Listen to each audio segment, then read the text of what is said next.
مہمان آہستہ آہستہ جا چکے تھے اور نئی نویلی دلہن شائستہ بیگم کے تخت پر سر جھکائے بیٹھی اور شائستہ بیگم اور سعدیہ خانم جلے پیر کی بلی کی طرح پورے گھر میں گھوم رہی تھیں۔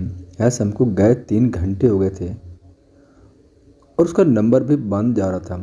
یہ ایک کونے میں سمٹی ہوئی بیٹھی تھی کہ سعدیہ خانم اور شائستہ بیگم کی نفرت بھری نگاہیں اسے اندر سے کاٹ رہی تھیں اور کبھی دیا جمشید کو دیکھ کر اس کا دل مٹھی میں آ جاتا تھا۔ کچھ وقت مزید گزرا تھا کہ دروازہ کھلا اور وہ واپس آ گیا۔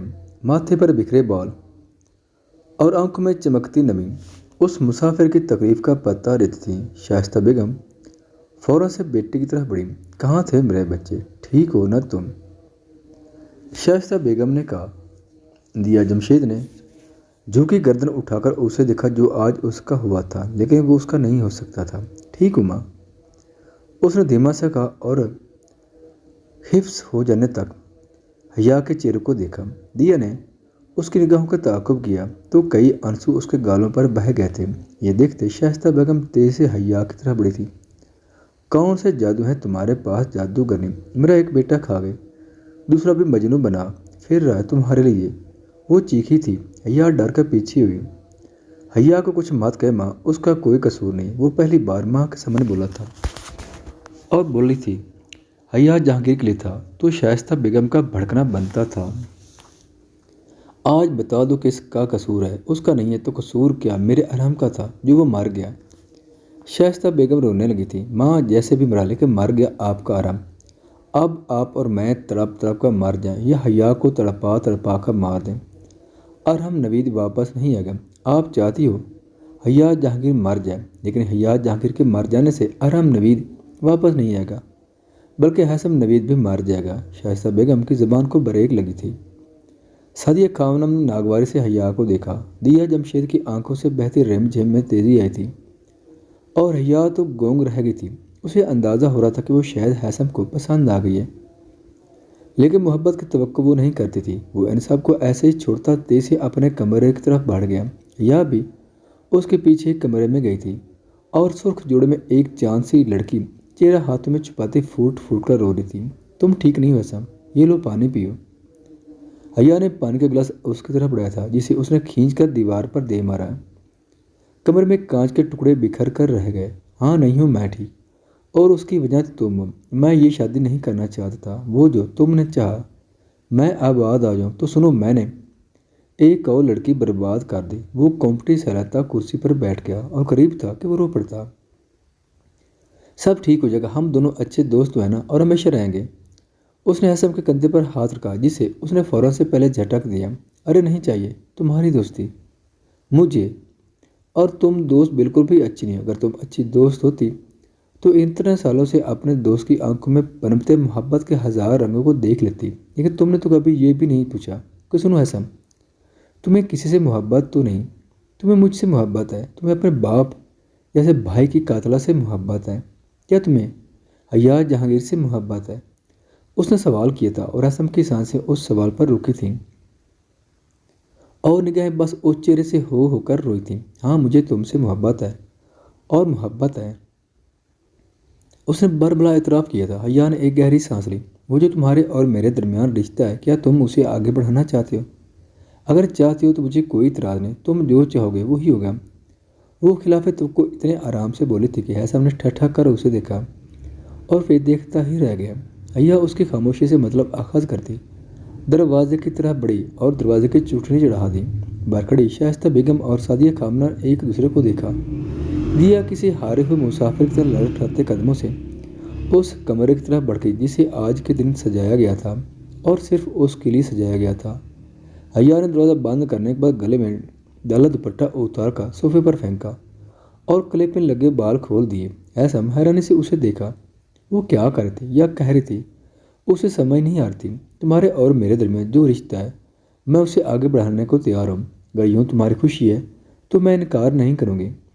اس کی بات ذرا حسم کے لیے پلے پڑی تو اس نے بے اختیار اپنے کمپٹی سہلائی اور اٹھ کر صوفے پر پڑا، اس کا دوپٹہ اٹھا کر اس کے کندھوں پر ڈالا۔ میری خوشی تمہاری خوشی میں ہے اور تمہاری خوشی میرے ساتھ میں نہیں ہے۔ میں نے تمہیں کبھی پانے کا سوچا ہی نہیں، تم چلی جاؤ یہاں سے، تم عمر سلطان کے پاس چلی جاؤ۔ اسے کنتو سے تھمے وہ کہہ رہا تھا اور وہ یک ٹوک اسے دیکھ رہی تھی۔ کیوں جاؤں میں؟ کیونکہ تمہارے ہوتے ہوئے میں اپنے نئے رشتے میں آگے نہیں بڑھ پاؤں گا۔ تم جاؤ یہاں سے، کچھ دن بعد بھول جاؤں گا تو دیا کے ساتھ ایک نئی زندگی شروع کروں گا۔ پھر کبھی زندگی کے کسی موڑ پر ملے تو دوستوں کی طرح ملیں گے۔ وہ اسے جاننے کو کہہ رہا تھا، وہ ہر بات کو جاننے دے کر اسے جاننے کا کہہ رہا تھا۔ حیا نفی میں سر ہلاتی صوفے پر بیٹھ گئی۔ وہ یوں کیسے جا سکتی تھی؟ اور اگر جاننا بھی چاہتی تو شائستہ بیگم اسے جانے نہ دیتی۔ دوسری صبح نوید ہاؤس میں ایک اور بھونچال لائی تھی، اور وہ بھونچال تھا کشمالہ جہانگیر۔ اس کی گاڑی جب نوید ہاؤس کے گیٹ پر رکی تو زوردار ہارن سے پورا محلہ دہل اٹھا تھا، اور اسی زوردار غصے کے ساتھ وہ نوید ہاؤس میں داخل ہوئی تھی۔ دھوپ سنگھ تھی، سعدیہ خانم اور شائستہ بیگم نے اسے آتا دیکھا تو ناک منہ چڑھا لیا کہ کشمالہ جہانگیر حیا جہانگیر سے بہت مختلف تھی۔ وہ کسی کا ادھار رکھتی تھی، نہ لحاظ کرتی تھی۔ حیا بکھرے گھر کو سمیٹنے میں لگی ہوئی تھی۔ جب اسے دیکھ کر حیران ہوئی کہ اسے بھیجنے کے بعد وہ 2 سال تک یہاں نہیں آئی تھی تو آج کیوں آئی تھی؟ تمہیں کہا تھا میں نے حیا، ان لوگوں پر زیادہ مہربان نہ ہو، غریب لوگ ظرف کے بھی غریب ہوتے ہیں۔ شائستہ بیگم کی طرح وہ کینہ توز نظروں سے دیکھ رہی تھی۔ زبان سنبھالو لڑکی، شائستہ بیگم بھی چیخی تھی۔ ایسا بھی کمرے سے باہر نکل رہا تھا۔ زبان سنبھال کر ہی تو رکھی ہوئی ہے، ورنہ جو 2 سال آپ نے میری بہن پر ظلم کیے، میں ان کا ایسا منہ توڑ جواب دیتی کہ آپ یاد رکھتی۔ کشمالہ جہانگیر بھی کوئی شے ہے، وہ بھی اسی انداز میں بولی تھی۔ اور جو تمہاری بہن نے ظلم کیا اسے تم نے یاد نہیں رکھا؟ میرا کلیجہ چھلنے کیا تمہاری بہن نے، میرے جگر کے ٹکڑے میرے بیٹے کو مارا ہے۔ انہیں کشمالہ اپنے منہ پھٹ طبیعت کی بحث بالکل بھی پسند نہیں تھی، اور آج تو وہ انہیں اور زہر لگ رہی تھی۔ کشمالہ نے مسکراتے ہوئے کچھ سوچا اور پھر حیا کو ہاتھ سے پکڑ کر ان کے سامنے کر دیا۔ یہ سامنے کھڑی ہے حیا جہانگیر، آپ کے بیٹے کی قاتلہ، جان سے مار ڈالیں اسے، اور پھر دیکھیں کیا آپ کا بیٹا لوٹ آیا؟ کیا حیا جہانگیر کی موت سے ارحم نوید لوٹ آئے گا؟ نہیں آئے گا پھوپھو، ارحم نوید واپس نہیں آئے گا، بلکہ اگر حیا جہانگیر مرے گی تو آپ کو پتہ چلے گا ارحم نوید اب پوری طرح سے مر گیا۔ اور یاد رکھے گا اس بار حیثم نوید مرے گا۔ حیا جہانگیر کی موت آپ سے ایک اور بیٹا چھین لے گی، کچھ ہاتھ نہیں آئے گا آپ کے۔ وہ تھوڑا نرم پڑی تھی۔ شائستہ بیگم کا تو دل دہل گیا، اور حیثم نے جانے کی سچائی تو بس اسی ایک جملے میں ہے کہ حیا جہانگیر کے ساتھ حیثم نوید بھی مر جائے گا۔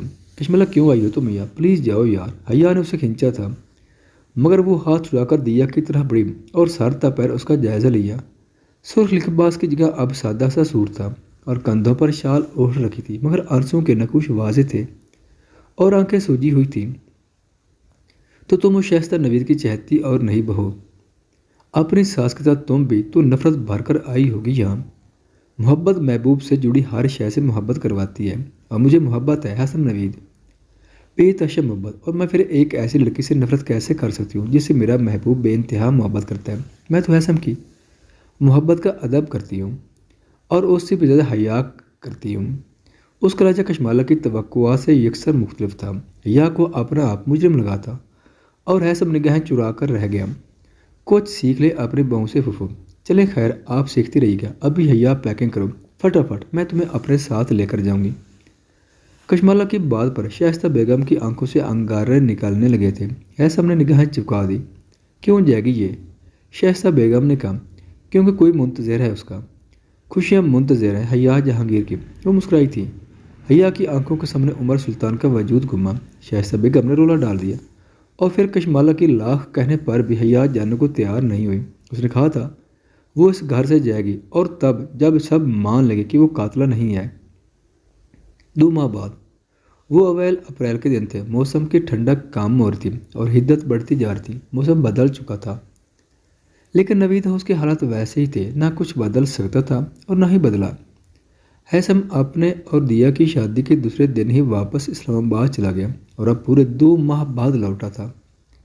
تو ویسا ہی تھا دیا کے لیے، سرد اور حیا کو نم آنکھوں سے دیکھتا ہوا۔ دیا ان 2 ماہ میں ویسے ہی ہو گئی تھی جیسے کہ حیا تھی، سوگ زدہ سی، کیونکہ وہ سواگن ہو کر بھی سواگن نہیں تھی، اور اس کا رویہ حیا کے لیے حیرانی کا باعث تھا، کیونکہ حیا کے ساتھ وہ نہ لڑی تھی اور نہ ہی روایتی سکروں والی چپکرش پالی تھی، بلکہ وہ خاموشی سے اس کے کام بانٹتی رہتی تھی۔ یا کام کرتی ہوئی حیا کو یک ٹوک دیکھی جاتی تھی۔ آج بھی حیا دھوئے ہوئے کپڑے تار سے اتارنے کے بعد تخت پر بیٹھی تہہ رہی تھی۔ جب اس نے خود پر نظروں کا حصار محسوس کیا تو جان لی کہ آج بھی دیا جمشید اس کے چہرے کو تاک رہی ہے، اور اس کا یہ تکنا حیا کو کبھی کبھی الجھا دیتا تھا کہ جانے دیا اس کے چہرے پر کیا کھوجتی رہتی ہے، اور پوچھنے پر سر جھٹک کر مسکرا دیتی تھی، کیا میں آج سوال کر لوں تو کیا مجھے آج میرے سوال کا جواب ملے گا؟ اس نے مسکرا کر دھیمی آواز سے پوچھا، آپ کا چہرہ دیکھتی ہوں تو محبت کو دیکھنا چاہتی ہوں جو صرف آپ کے چہرے پر روشن ہے۔ کتنی خوش قسمت ہونا آپ کہ ہیثم نوید آپ سے محبت کرتا ہے۔ ہائے، اس لہجے میں کتنی حسرت تھی۔ دیا کی آنکھیں ڈوب ڈمائیں کہ وہ جو دیا کی خوش قسمتی لگ رہی تھی وہ اس کے نزدیک بد قسمتی تھی۔ مت دیکھا کرو میرے چہرے کو، لگتا خوبصورت ہے مگر بڑا بدصورت ہے، لگتا خوش قسمت ہے مگر بڑا بد قسمت ہے۔ محبت بھی کتنی عجب شے ہے کہ کسی کے لاڈ اٹھانے کی چاہ رکھنے والا کسی کو آنکھ اٹھا کر بھی نہیں دیکھتا۔ نہیں یا آپ بد قسمت نہیں ہو، ارم بھائی آپ کے لیے مر گئے تو عمر سلطان آپ کے لیے زمانے سے لڑ گیا، اور ہیثم نوید جان ہتھیلی پر رکھ کر آپ کو پیش کرتا ہے۔ بھلا محبت جس پر مہربان ہو وہ بد قسمت کیسے ہو سکتا ہے؟ اس کے اپنے دکھ تھے، حیا کے دکھ سے کوسوں دور۔ طنز کر رہی ہو؟ اس کا حسرت بھرا دکھ حیا کو طنز کی آمد سے لیے ہوئے لگا تھا۔ نہیں، میں تو آپ پر شک کر رہی ہوں، اس نے نفی میں سر ہلایا۔ مجھ سے پوچھو، محبت جس پر مہربان ہو اس سے بڑا بد قسمت کوئی نہیں ہے۔ میں محبتوں کی چاہ نہیں کی تھی، میں نے بس محبت چاہی تھی، اور صرف یہ ایک چاہ لے ڈوبی مجھے محبت لے ڈوبی دیا۔ مجھے خوش قسمت نہ کہو، بڑی تکلیف ہوتی ہے مجھے۔ اس نے طے کیے ہوئے کپڑے اٹھائے اور اپنے کمرے میں چلی ہے۔ دروازہ کھلا تو سب سے پہلی نظر بیڈ پر پڑتی جہاں وہ سو رہا تھا۔ وہ 2 ماہ بعد کل ہی آیا تھا۔ کمرے میں پنکھا پوری رفتار سے چل رہا تھا۔ حیا نے کپڑے الماری میں رکھے اور اس کے سامنے جا کھڑی ہوئی۔ وہ پرسکون سا سو رہا تھا، اور جب جاگتا تھا تو بڑا بے چین نظر آتا تھا۔ محبت کا تکون سب کو برباد کر رہا تھا۔ کوئی نام مانگ کے لیے ہیثم کا منتظر تھا تو ہیثم کی نگاہیں اس کے گرد گھومتی رہتی تھی۔ وہ کمرے کا دروازہ بند کرتی پلٹ گئی تھی۔ رات اپنی تمام تر تاریکیوں سمیت شاکلہ پر اتر چکی تھی، اور نوید ہاؤس کے کچن میں حیا اور دیا کام میں مصروف تھی۔ شائستہ بیگم تخت پر براجمان ٹی وی دیکھنے میں مگن تھی۔ ہیثم کہیں باہر گیا ہوا تھا۔ حیا اور دیا نے کھانا بنا کر شائستہ بیگم کے تخت کے آگے دسترخوان بچھایا، اور اب دونوں کھانے کے برتن لا کر رکھ رہی تھیں۔ حیا جاگ میں کولر سے پانی ڈال رہی تھی کہ جب ہیثم کے گھر کے گیٹ سے اندر داخل ہوا۔ اس کے ہاتھ میں کچھ انویلپ جیسا تھا، اور چہرے پر پریشانی اور سوچ کی لکیریں ایک ساتھ نمایاں ہو رہی تھیں۔ حیا نے اس کے چہرے پر سوچ لہریں، اس کے پرسوچ چہرے اور پریشان چال کو دیکھا تو کچھ پال کے لیے پریشان ہو گئی۔ ہیثم بنا کسی کی طرف دیکھے سیدھا کمرے میں گیا، اور جب واپس آیا تو حشاش بشاش تھا اور خالی ہاتھ تھی۔ خاموش ماحول میں چاروں نے کھانا کھایا، اور اس کے بعد جیسے ہی حیا دسترخوان سے برتن سمیٹنے لگی اسے ہیثم کی آواز آئی، حیا ذرا میری بات سنیں۔ وہ کہہ کر اپنے کمرے کی طرف بڑھ گیا۔ میں دسترخوان سمیٹ کر آتی ہوں، آپ جاؤ۔ حیا میں سمیٹ لوں گی۔ دیا کی نم آواز اس کے کانوں میں پڑی تھی۔ اس نے ایک گہری سانس لی اور ہیثم کے پیچھے ہی چلی گئی۔ وہ کمرے میں داخل ہوئی تو دیکھا کہ وہ کمرے میں ٹہل رہا تھا، اور ہاتھ میں وہی کچھ دیر پہلے والا انویلپ تھا۔ حیا کو دیکھ کر جیسے اس نے زبردستی مسکرانے کی کوشش کی تھی۔ اس کا ہر انداز بتا رہا تھا کہ کچھ بات ہے جو ہیثم کو پریشان کر رہی ہے، اور وہ کہہ بھی نہیں پا رہا۔ حیا نے کچھ پل اس کے بولنے کا انتظار کیا، اور پھر اس کے چہرے سے جھلکتی ہر پریشانی کو پس پش ڈال کر دیا کا کاسا لیے سامنے ہوئی تھی۔ تمہیں پتہ ہے تم 2 ماہ بعد آئے ہو، وہ 2 ماہ سے تمہاری شکل دیکھنے کو ترس گئی ہے۔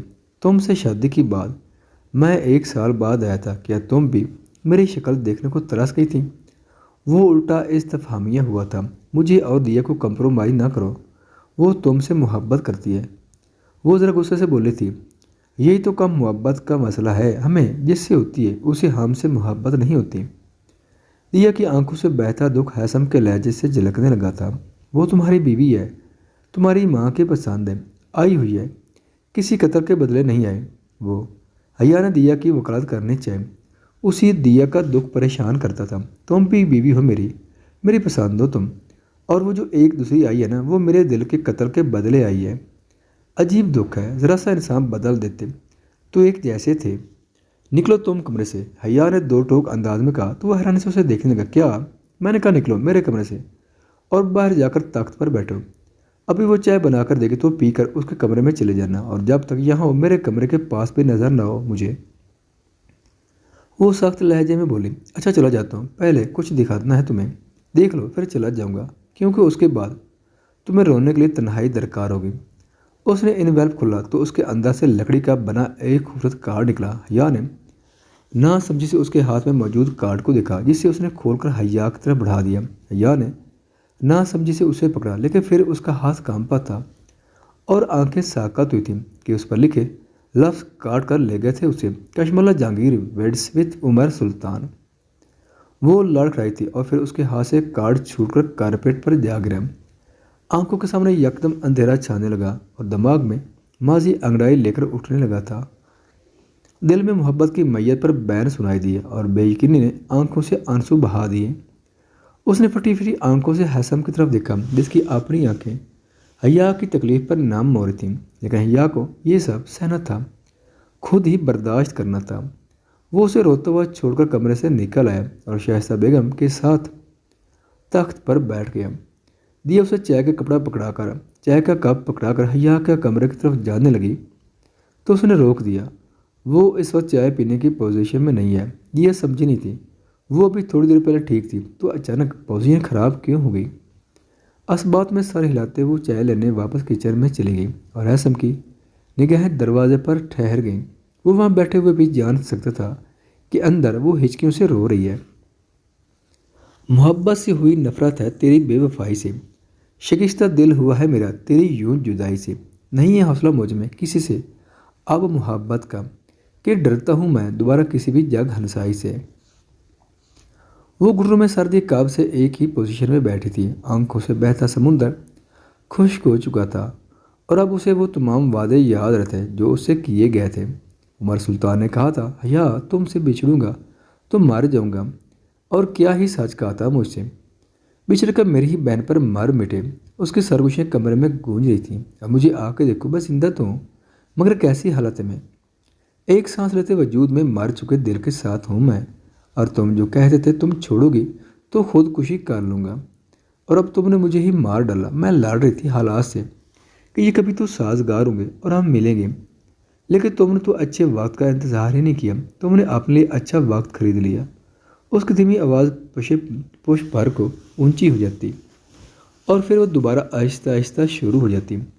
اس کو صدمہ پہنچا تھا، اس کو شاک لگا تھا کہ بھلے وہ عمر سلطان کی نہیں تھی، لیکن ایک مان تھا کہ عمر سلطان اس کا ہے، لیکن اب یہ مان بھی ریزہ رضا ہوا تھا اور ساتھ وہ بھی بکھر گئی تھی۔ اس کی گھٹی گھٹی سی سسکیاں ساری رات کمرے میں گونجتی رہیں اور ایک کمرے کے فاصلے پر وہ بھی ساری رات سو نہیں پایا تھا۔